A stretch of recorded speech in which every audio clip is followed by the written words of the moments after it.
Hello everyone, thanks for tuning in to today's video, doing GavsWeatherVids certainly roundup for today's video. So it's going to be your Sunday afternoon eclectic mix of this and that, looking at things like sea surface temperature anomalies, solar activity, the QBO, the AO, the NEO, and the weather next week, 10 days and beyond as well. So sit back, relax, enjoy, and I shall talk you through April 2023's Sunday roundup in a moment. Just to say that the first video today was our 6 AM UK weather forecast, and we've also released the 8th summer update, which is a little bit of a solar special as well. So please check out those two vids if you'd like to do that. Like, share, subscribe on vids. Thank you so much for doing that. I'm having a lovely Sunday as well. What today, isn't it? Quite balmy here at the tower. So I actually got window open first time this year. I'm so sorry about off on a tangent. Right, let's start off with the situation in terms of the solar disk on our side of this today from Solarham.net. You see, we've got various sunspot regions all over the place, but despite this activity is at low levels and is expected to remain at low levels for the next 3 days. This is the GavsWeatherVids certainly roundup solar activity tracker sent through by our good friend Shryan. Thank you so much to Shryan for sending this one through for us. So this is updated to yesterday, 29th of April. And the orange line, orange spots depicting each individual day's worth of sunspot activity. So you can see how we're going up and down with the sunspots on a day-by-day, week-by-week, month-by-month basis. However, the trend is upward. The green line is the 30-day trend. And you can see how that is lifting up from where it was back at the beginning of 2022. Excuse me, to where it is right now. Clearly the trend is upwards, which you would expect given that we are going in towards solar maximum. We will reach solar maximum presumably around 2025. It's not a linear process, but at the moment actually the orange spots show that we have dropped down a little bit with activity from the spike up that we have a week or two ago. Of course, having another pretty big spike just there as well. So we're getting these big spikes and then easing down, and then spiking back up a little bit more and whatnot. But the trend, of course, even though we back off from the spikes, the trend is in an upwards fashion at the moment.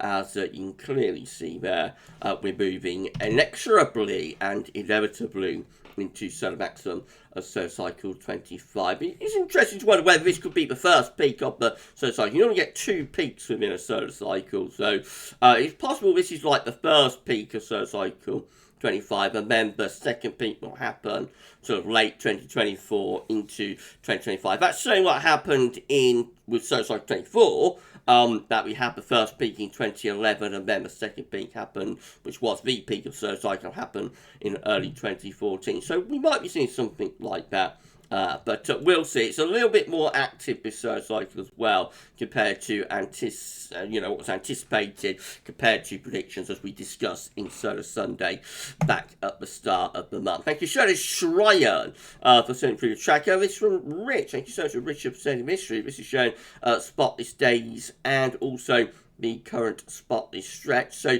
the current spotless stretch is 0 days, given that every day so far this year in 2023 has had sunspots. So 0 days for spotless days in 2023, and the current spotless stretch is 0 as well. 2022, of course, had 1 day without a sunspot. That's less than 1% of the year. And then 2021 had 64 days without sunspots. That's 18% of the year. 2020 had 208 days without sunspots. That's 57% of the year. And our solar minimum year, of course, from solar cycle 24-25 was 2019, which had 281 days without sunspots, which was getting on for 80%, 77% of the year. So you can see how we've trended from solar minimum back in 2019, 2020 towards solar maximum. Not there yet, but towards solar maximum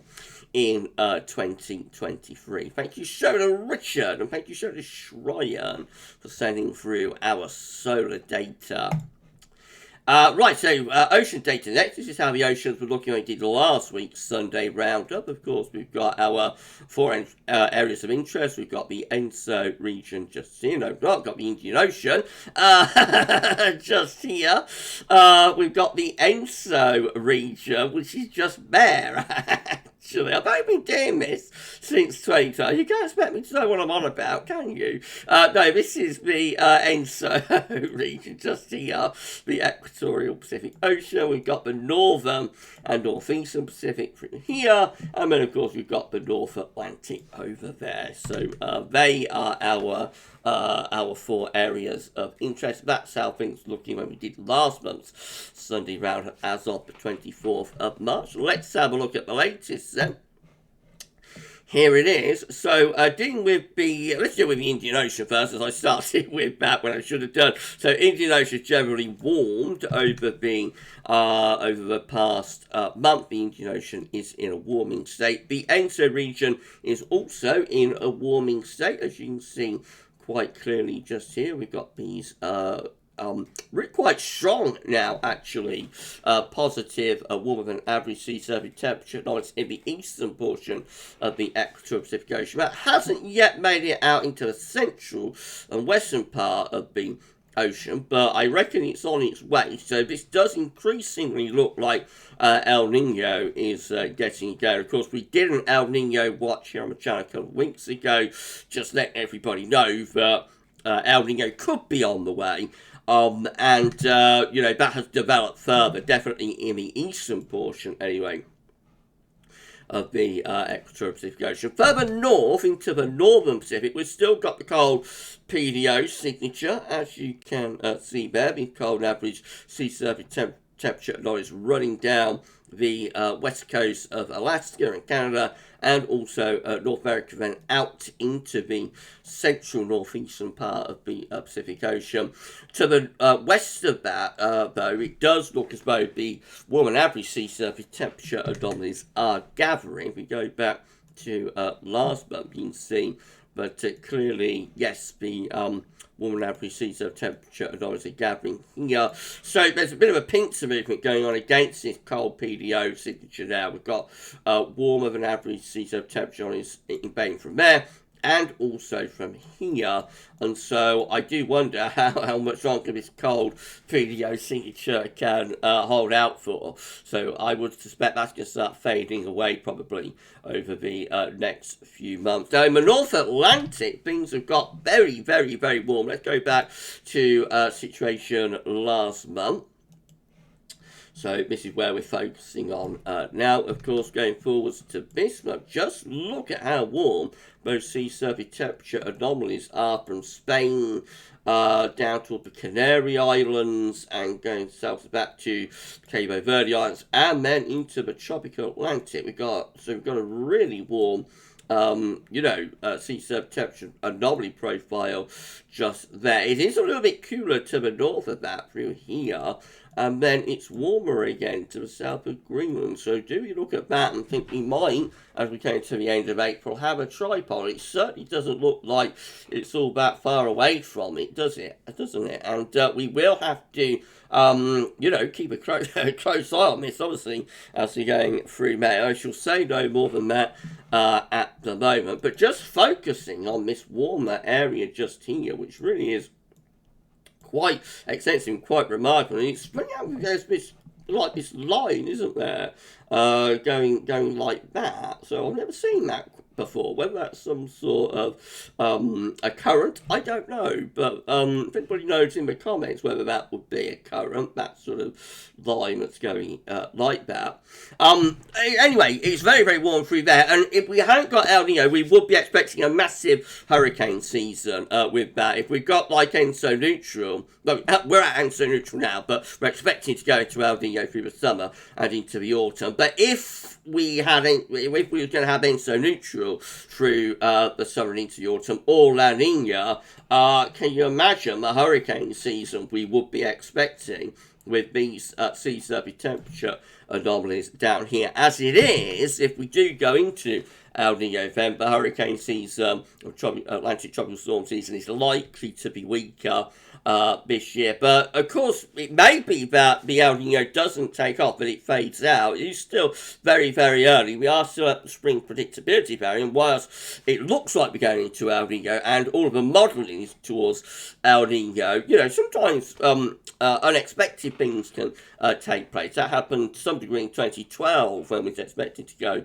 into El Nino through the summer and autumn of 2012, but it never really got going properly, and it just kind of faded out in the end. I discussed this in the in El Nino watch that released earlier on in the month. So if the El Nino should fail, with such extensive warmer than average sea surface temperature anomalies here, and they really are quite remarkable, then we would end up with a big Atlantic tropical storm and hurricane season. But, you know, we're expecting that El Nino will dampen that down this year. We may actually come away with a rather quieter El Nino season. But that's going to be something that's interesting to keep an eye on. The Southern Oscillation Index, which is an index that's reflected atmospheric state in the Southern Pacific Ocean, measuring air pressures between Darwin and Tahiti, is looking like this. So we've got a positive SOI, then the atmospheric setup will be reflective of La Nina. We've got a negative SOI,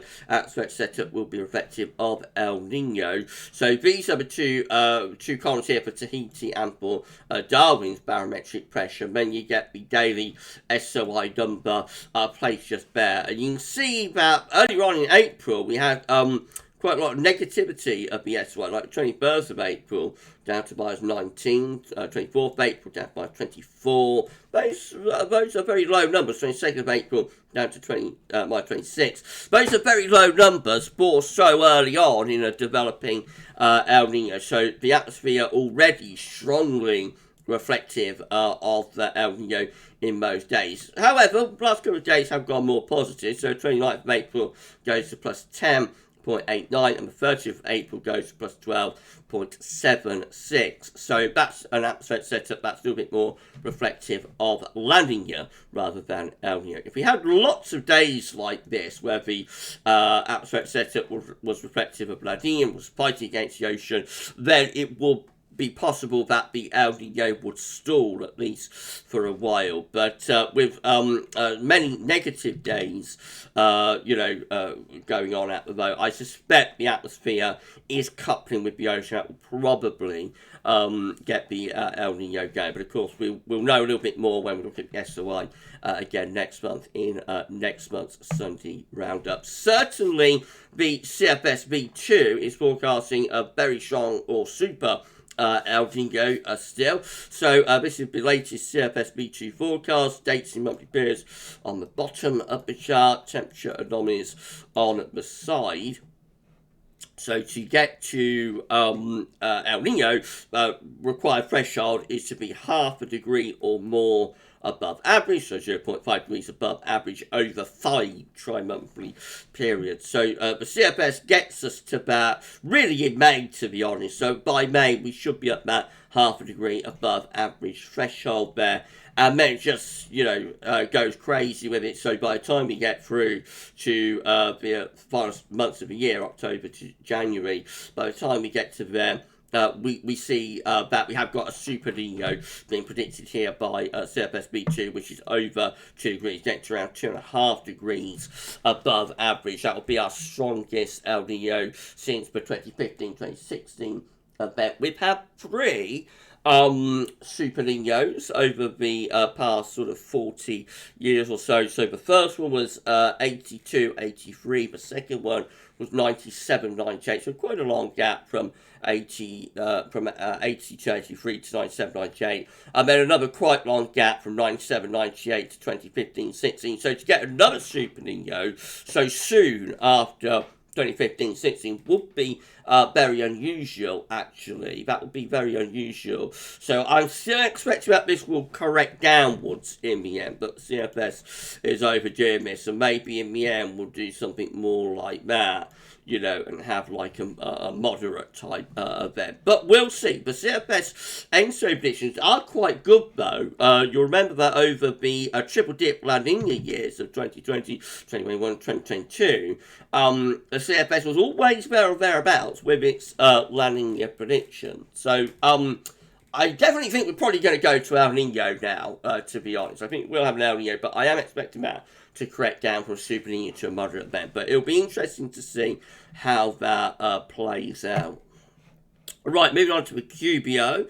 Next, quasi-biennial oscillation. We can confirm that March's QBO number came out at plus 10.93, another quite strong westerly month for the QBO. We began the westerly phase of the quasi-biennial oscillation in the middle of 2022. See the positive numbers appearing here after the negative numbers earlier on in the year. And the Western QBO then carried on into winter 2022-2023 and is continuing into the spring as well. We should start to see negative numbers appearing probably later on in the summer. I would have thought July, August might be the first month that posts easterly QBO number. It certainly looks as though the easterly QBO is on its way. So this is from NASA. Now, what you have to do with this is envisage that we've got our levels of the atmosphere from the top to the ground, basically. So this is the top of the atmosphere and the stratosphere at 10 HPA just here. This is the boundary level of the atmosphere where weather is taking place that we call the troposphere from 30 to 50 HPA just here. The blue-green colours, they are the easterly phases of the QBO, and the sandy brown colours are the westerly phases of the QBO. So you can see that the last easterly QBO phase took place from 2021 into 2022, just here, and then from 2022 to 2023 you get the westerly QBO phase, of course, just here, which we are still in. But you can see up here that the easterly QBO is lurking at the top of the atmosphere in the stratosphere. That is the next easterly QBO phase, and all being well, as long as we don't have a failure, we have had a couple of failures of the easterly QBO over the past 10 years or so, but all being well, the easterly QBO will be descending, or is probably already starting to descend, and will be moving down into the troposphere from the stratosphere into the summer, and then that will carry on then into the winter, probably. So winter 2023-24 should be a solid easterly negative QBO winter. The QBO is primarily a winter drive. We do look at it all year round, but QBO primarily a winter driver. When you're in a westerly QBO phase, you strengthen zonal westerlies. When you're in an easterly QBO phase, you weaken zonal westerlies. So easterly QBO can sometimes be associated with a chance of colder winters. How in the Northern Hemisphere, particularly in Northern Europe, however, it is not that straightforward. There have been many easterly QBO winters that are mild, and there have been a few westerly QBO winters that have been cold, but we'll keep monitoring. Moving on, moving on next to the Arctic Oscillation, observed and forecast. So black line shows where it's been, with the AO, the red lines at the end, where the GFS Ensembles forecasting the Arctic Oscillation to go. Been through quite a strongly negative phase of the AO through the second half of April. There has been quite a bit of blocking around. You can see we're still pretty strongly negative with the Arctic Oscillation right now. Moving on into May, the beginning of May, likely to continue with this negative AO, but into like the second week of May, that's the middle of the month, we may see the Arctic Oscillation begin to shift into more of a positive phase. If that happens, you remember, it's always the weather driving index. So if that happens, we will be getting lower pressure begin to appear over the over North Pole, over the Arctic, over the North Pole. And so that could be associated with a strengthening of the Azores high, and, you know, perhaps an onset finally of some warmer and drier weather. But we've got to look at the NAO as well. So if we have a strengthening of the Azores high and it starts reaching into West Europe, we'll expect the NEO to go positive. It's not a great deal of sign of that, but this is the NEO observed and forecast. So again, the black line shows where we've been with the NEO, the red line shows where GFS Ensembles are forecasting the NEO to go. So the NEO has also been in quite a strongly negative phase through the second half of April. So both of the indexes, the AO and the NEO, set negative. And as we go into May, the NEO is actually going to go even more negative through the first week of the month. But as we push on to the second week and middle part of May, we see the NEO begin to trend upwards, not necessarily going positive, but going back towards ENSO neutral. That might be a sign of the Azores high starting to get its act together and begin to reach into Western Europe to bring some drier and warmer conditions. It could be, but I would want to see, we have it from the NAO side, but I would want to see the NAO, we have it from the AO side, I should say, just here, but I want to see the NAO go more positive than that, really, to confirm that the Azores side is beginning to get its act together. So just something to keep an eye on, that the index is both in a negative phase at the moment, which is a cool, unsettled signal, probably starting to shift, maybe to something a little bit drier and warmer as we go through May, but it is very early days on that. Central temperature is currently sitting at 8.6, which is 0.7 of a degree above average. We will have a finalised number for April CET when we do Tuesday 10 to 14 day. No 10 to 14 day tomorrow because I'm having a day off. It's Bank Holiday Monday. There will be, of course, a historic weather video though, but we will bring you April CET number in Tuesday's 10 to 14 day.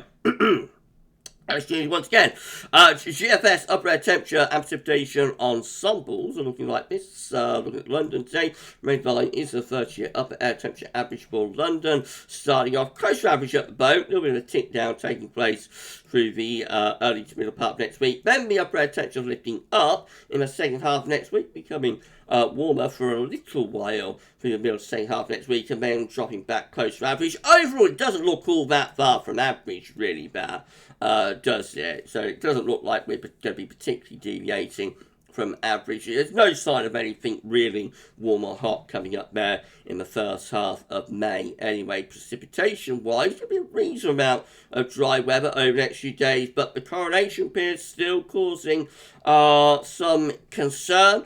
It does look as though things will be turning more unsettled over the coronation weekend. The devil will be in the detail on that. And then as we go into the second half, or the second week of May, to the middle part of the month, into the second half of the month, actually, it is looking a little bit on the unsettled side. So if you like dry weather, make the most of the first 5 days or so of May, because beyond that, it looks as though things will be trending more unsettled perhaps once again. Temperature anomalies from the 30th of April to the 8th of May, close to average, a little bit below for more northern and eastern areas, perhaps a little bit above for more western areas. Most parts of Europe looking quite cool or chilly, has to be said. And precipitation anomalies from the 30th of April to the 8th of May, they are looking average to dry but normal in most parts of the UK and Ireland. The latest Windflow Map from earthnullschool.net shows that we've got a big area of low pressure out in the Atlantic. However, this space just here is being filled up by a ridge that is trying to build, and that ridge will eventually form an area of high pressure. Slow process, that ridge will eventually form an area of high pressure by about Tuesday.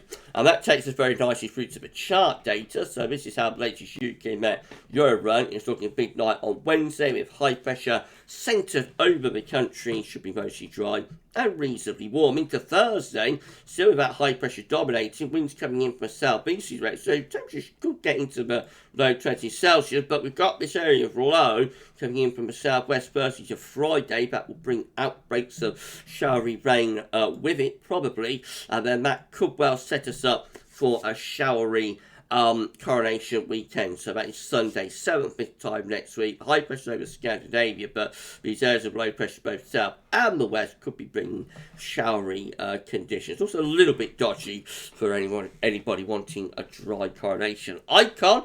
Again, looks like that high pressure is in control through the middle part of next week, but the second half of next week allows low pressure to come in from the south and from the southwest. So by Friday, outbreaks of rain probably pushing northwards and eastwards. Another little low there. That's coronation day. Saturday, that low could bring some rain for the coronation. And then quite a deep low coming in from the Atlantic.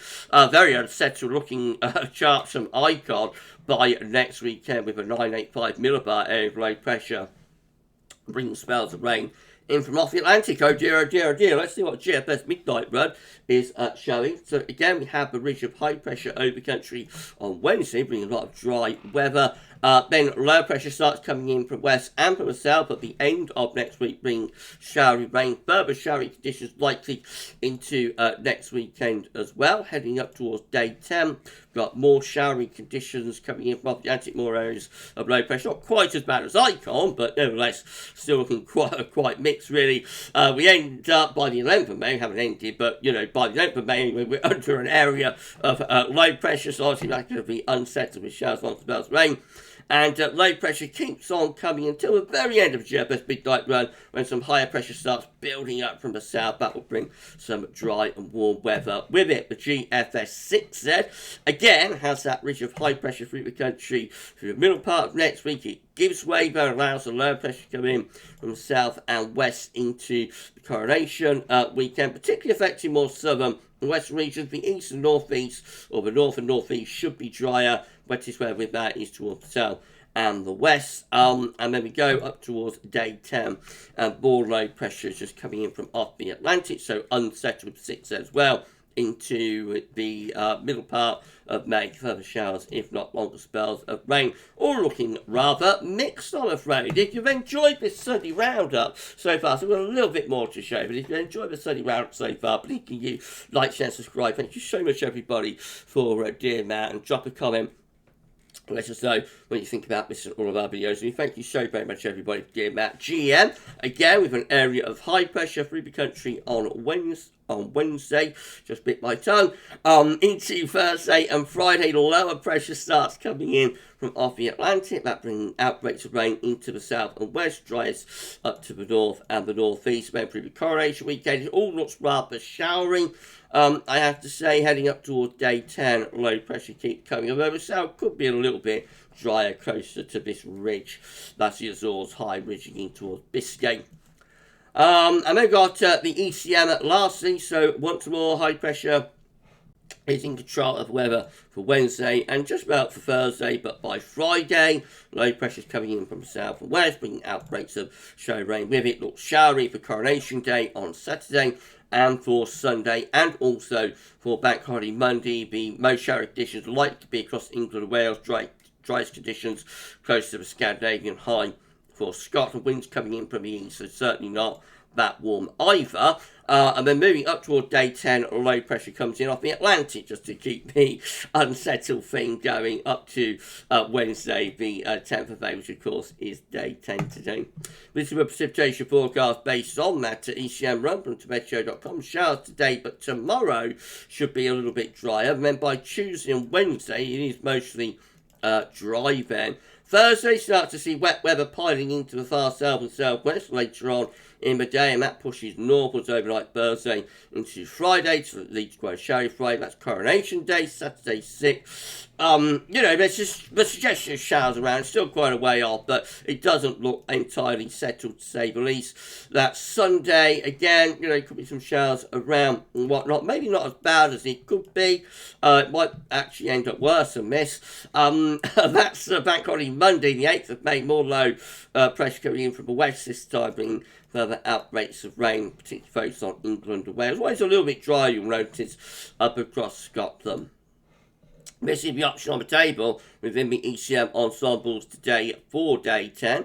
Gets us to the 10th of May from the Icelandic Met Office. 51 out of 51 members of the ECM Ensembles, all of them, including controlling the operational run, have a trough to our south and also out in the Atlantic, so the traffic kind of pushing through in that direction. A ridge up towards Scandinavia, that brings the wind in from the east, but looks a little bit on the cool and showery side there.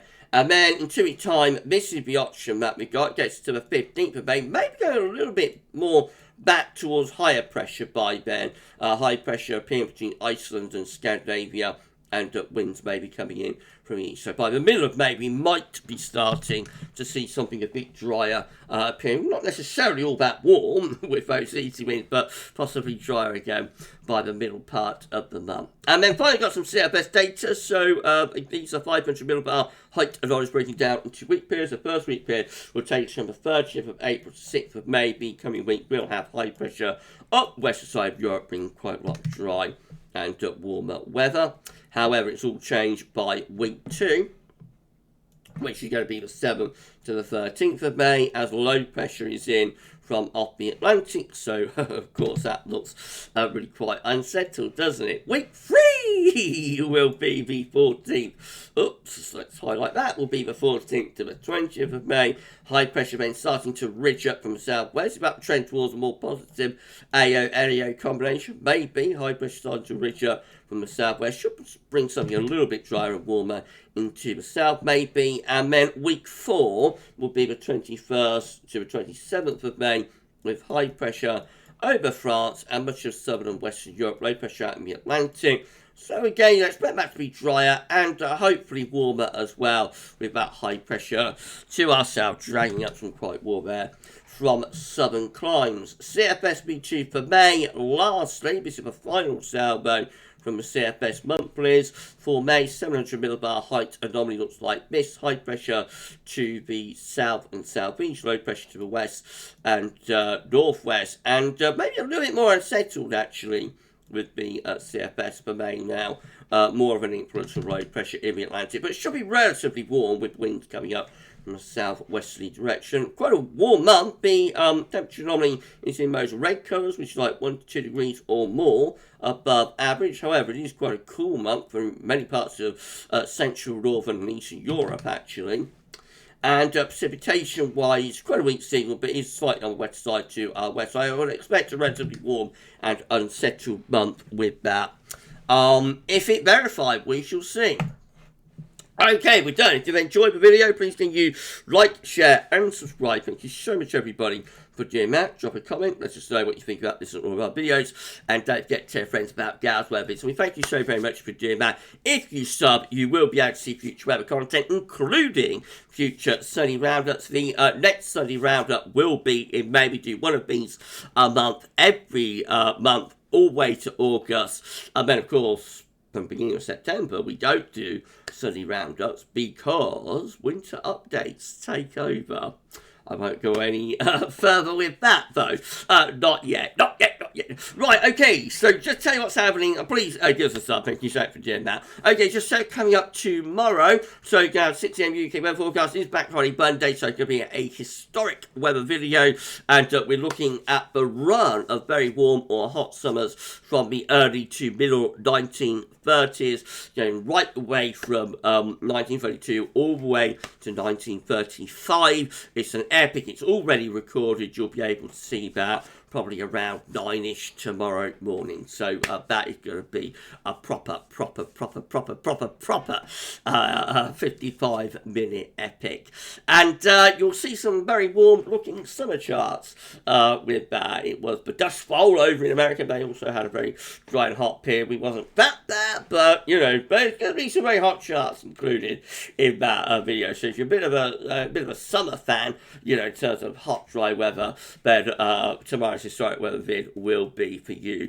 The regular weather videos will be back on Tuesday. On Tuesday around 6 AM UK weather forecast, we'll have the extended European outlook, and also we're going to have the 10 to 14 day on a Tuesday as well. So all the videos will be back on Tuesday. Terry Scoley's May forecast will be coming up as well. I might get that out for you tomorrow evening. I don't normally do anything else on Bank Holiday Monday, but as Terry's May forecast will be coinciding with bank holiday money. Just watch your space on that. It might pop up tomorrow evening. I'll see. Right, okay, so you enjoy the rest of your bank holiday weekend. Thank you so much for tuning in to the Sunday Roundup on this Sunday afternoon. Enjoy the rest of your Sunday, rest of your bank holiday. And for this one, that's all for now, though. And thanks for watching.